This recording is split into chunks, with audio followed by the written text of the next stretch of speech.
What's up, guys? This is Drew with Comics Elite. This is very impromptu. We are coming recorded from Drew's Sanctum Sanctorum. So a funny thing happened this evening. We're working on the studio. We're working on getting it refurbished, reset up to make it look like an actual studio. Brought in a great recording guy to help us out, and we assumed the recording went well for the Skibbits and Mez, but apparently all that data got lost. All the video footage, everything was lost. Everything Kyle and I had done was lost. I was just notified about that about 10, 15 minutes ago. And I told him, hey, we have to have stuff go up. We have to have information up before midnight. This is unacceptable. So he said, you may have to re-record. So I'm like, okay, fine. I'm going to do it on my own. And so we can get material up for you guys. And the new recording guy, I don't think he really understands the timeliness of this. It's like, I understand, but we got to get this stuff out to you guys. We get this out tomorrow night, we're going to be dinosaurs. We can't do that. That is unacceptable. So we're going to try to get him on our time frame. Like when we say now, it needs to go up now. I apologize if you hear any background noise. I got people above me, and they're loud and obnoxious. So if you hear that, I'm sorry. It's not my fault. Okay, so not be around the bush. Save time. I got my Skibbits and Mez here. So this is my decision for the Skibbits and Mez. Don't have Kyle's or Sean's here, unfortunately. Sean's taking care of Black Friday stuff. Kyle is home getting ready for a trip to Chicago for Thanksgiving. So you got to deal with me again for this video. But Kyle and I did a top 10. That video should be going up after this, which did survive, thankfully. So that will be going up. So bear in mind, we are working through the kinks of this. So hopefully next week things should be better. Hopefully. Okay. First up for my Mez this week, Radiant Black, number 10. There we go. You guys complained last week I didn't show the books. Radiant Black, number 10. This was, that's all right. Best friend goes into his 2001: A Space Odyssey session to save his buddy in the black hole, and he tries to save him, and it goes okay, I think. But there's no space baby, unfortunately. I mean, that would have saved this comic, but nah. Next up, Winchester Mystery House, number 2. It's okay. Once again, we're seeing more of the house being built, and strange things are happening. People are being stabbed, and the homeowner lady is having seances, and it's a slow burn. It's a very slow burn, and if you're into slow burn ghost mysteries, this could be for you. It's meh. Next up, this got bumped. So Kyle and I, we had a top 10, but it could have been like a top 15. Like there was some stuff that was really damn good, but it just unfortunately got bumped. One of the ones that got bumped for me was Good Boy number 1. Good Boy number 1, there's nothing wrong with this. It is a very fun read. It's very funny, very fun, action-packed. It's awesome. So it's pretty much a twist on the John Wick, whereas what if the dog was the assassin as well, and his master died? What if the master died, and the dog is getting revenge for his master being killed? So there you go. You got a little twist with that. It's fun. Nothing wrong with it. It just got bumped. There's so much more, as Sean would put it, much more gooder stuff. So yeah, there you go. Good Boy number 1. Another one that unfortunately got bumped was Robin number 8. This was so much fun. The fight scenes in this were awesome between Robin and Connor Hawke. They're great. It reminds me of like the Dragon Ball Z stuff from back in the day with like Goku and Frieza staring down each other for like an episode. Then they do quick moves, then stare at each other for another episode. It's kind of like that, except in 22 pages. And it's a lot of fun. And it does not go the way you think it will. This is a very fun read. Robin number 8. Unfortunately, it got bumped. Another one that unfortunately got bumped was DC versus Vampires number 2. This is another one. This is a very fun read. It is very fun. It's very funny. It's very mysterious about what's going on, that who is really pulling the strings of the Vampire Nation now. And I don't want to reveal who Green Lantern turns next, but it's someone on the Justice League, and it's sad, really, because they're they're friends, they're close. But it's a very good read. And it's very funny. You will enjoy this. DC versus Vampires #2, very solid read. Unfortunately, it got bumped. Sorry. Another one that this was a solid meh. Um, it was difficult. This was very difficult because it was challenging and it was very thought provoking. But ultimately, it's a meh, and I'm hoping that the next issue does get better. It is Black Panther #1. So, like I said, I did not hate this at all. Not even close. This is a solid read. It is solid.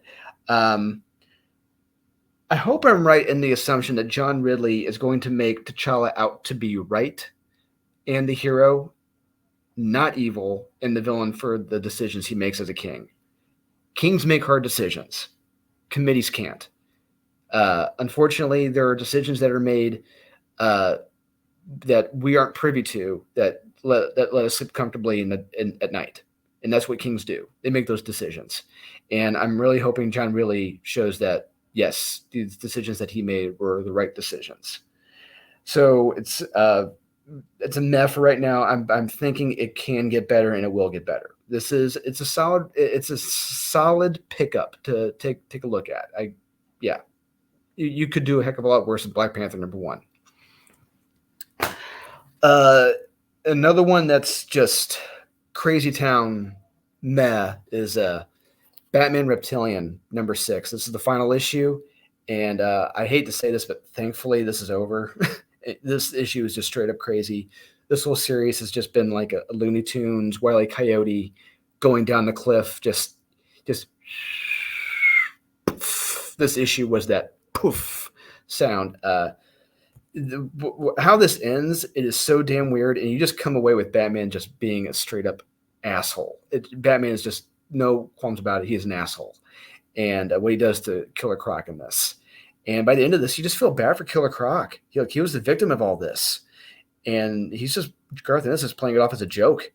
And I just feel bad for Liam Sharp because his art is just being spoiled for this series, and it's a shame. Batman Reptilian, it's a meh. Another one that's a meh is Time Before Time #7. It is okay. It's all right. There's we get to see the reveal of something that's been kind of hidden the past few issues, and it's really not all that shocking.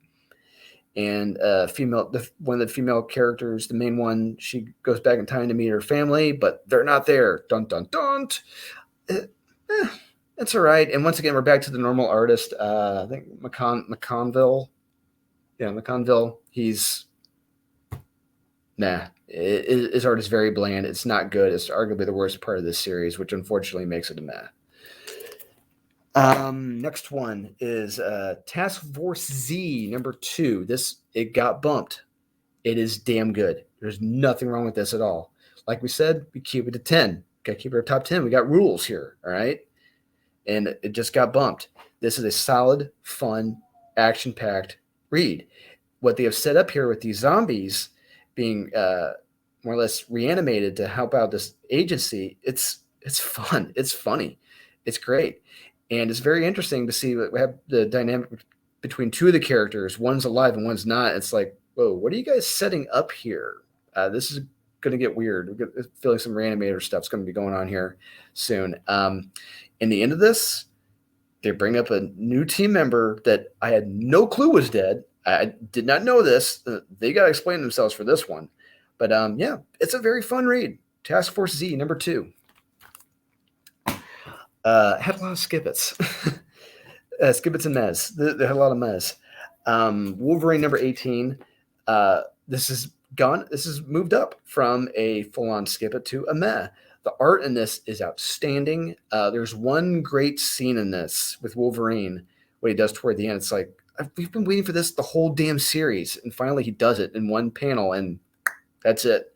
But unfortunately, we don't get the good full-on fight between Wolverine and Maverick, which is a shame. And yeah, it's a meh. Unfortunately, this series has just been a meh. This is one of the better issues. That yeah, unfortunately, but you could do a heck of a lot worse. Like I said, the art is really damn good in this. X-Force Kill Shot #1. And once again, it is a meh. Unfortunately, it's just you get what you get in this. It's the X-Force trying to take down Strife in a one-shot, and that is it. End of story. You get different redundancies of Deadpool, Cable, and other X-Force characters trying to take down Strife. Is just like, okay, fine. It probably couldn't have just been like the OG team X-Force trying to take down Strife. That would have been awesome. Getting the old gang back together to take down Strife instead of like 3 versions of Deadpool, 3 versions of Cable, 3 versions of Domino. It's like, come on, just get the OG team back. That's what I was hoping for. But it's a meh.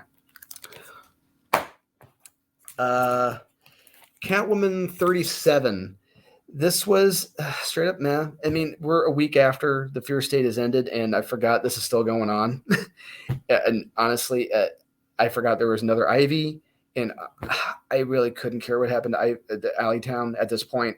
I'm over it. Father Valley is gone. He's out of the picture. That was the villain. That was my new villain. I love this guy, and he's gone. It's like I really couldn't care less at this point, and nah, it's all right. The art is very very lackluster too. And my last meh, stay calm. Stay calm. It got bumped. All right, it got bumped. It's damn good. It got bumped. Thor #19. This is really good. It's very entertaining. It's fun. It's action packed. The Nick Klein art is fantastic. But unfortunately, as Sean says, I had much more gooder stuff in my top 10.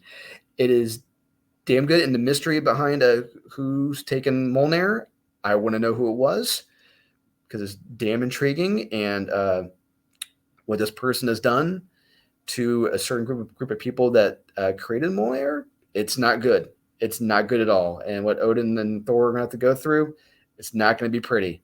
But I'm very curious to see where the next issue goes. This is a very fun read. Thor #19. All right, on to the skip-its for the week. I've got my 5 right here. This is kind of a countdown to the worst. I apologize for the camera shifting. I'm on my laptop, so bear with me. Hopefully you can hear me clearly. Here we go. Grim Fairy Tales #54. This comic was terrible. It is nonsensical dialogue that just goes on and on and on at great lengths, whether you wanted to or not. And the art is very bland and generic in this. It is a very, very boring comic, which is a shame because I've liked some of the titles from Grim Fairy Tales or Zenescope, and this is not one of the better ones, unfortunately. You could skip Grim Fairy Tales 54. It's not good.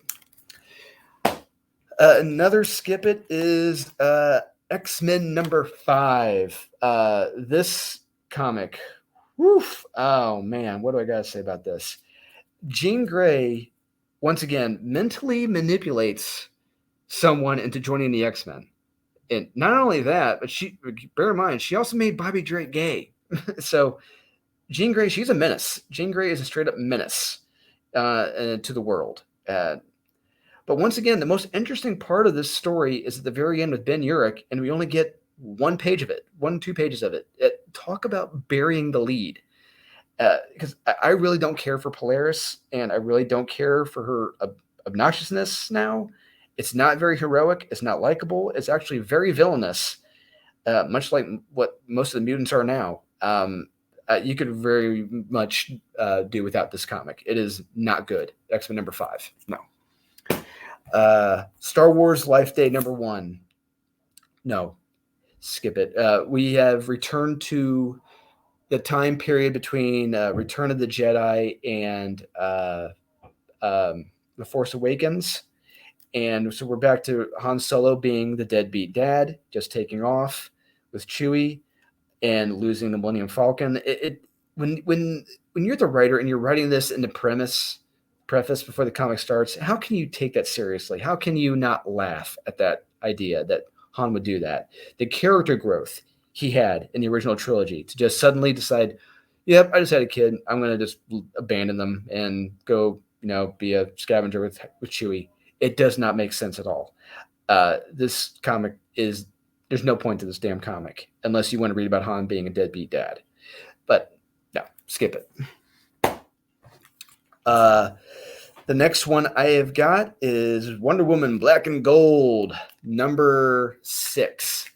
The best parts about this are the cover by Lee Bermejo here. This is the main cover here by Lee Bermejo. That is amazing.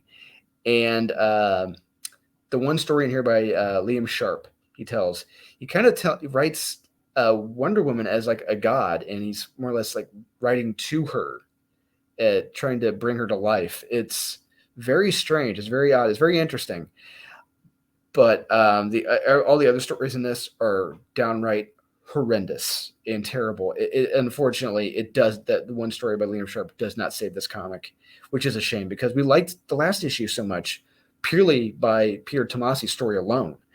But this one, no, it is skip it through and through.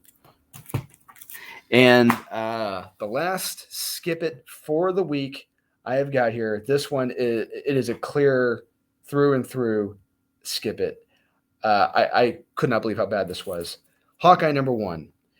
Kyle actually had this as well for his his main skip it as well. After reading this, Kate Bishop is the Mary Sue. She is the proverbial Mary Sue. Perfect in every way, takes down multiple men twice her size without struggling or even being touched at all. And then you add in her dialogue. It's obnoxious and unlikable to the nth degree. I shit you not. And so I read over 30 comics this week. And this was the only one I had to stop halfway through this because it was a struggle. It was not well written and not good at all with unlikable characters and an unlikable protagonist. When you have someone who's perfect in every way, has millions of dollars and can't be hurt at all, where is the drama? There is no drama at all. It's nothing. What is the point in telling this story? There is no point. I mean, unless you want to write a obnoxious version superhero of Nancy Drew. That is it. There we go. We have an obnoxious, unlikable superhero Nancy Drew right here. Hawkeye Kate Bishop. That is the ultimate skip it for the week. Not good at all, period, whatsoever. End of story. So there you have it, guys. Those are the skip it's and mez. Once again, I apologize for the guerrilla style recording here. Do what we got to do. I got to get this material out to you guys, to you, the people. So this will be going up here soon. And let me know what you guys think. You like my skippets? You like my mez? Do you agree? Do you disagree? Say what you like in the comments. Let me know. So once again, guys, buy what you like. Collect what you want. Don't listen to the haters. And we'll see you guys again soon, hopefully the top 10.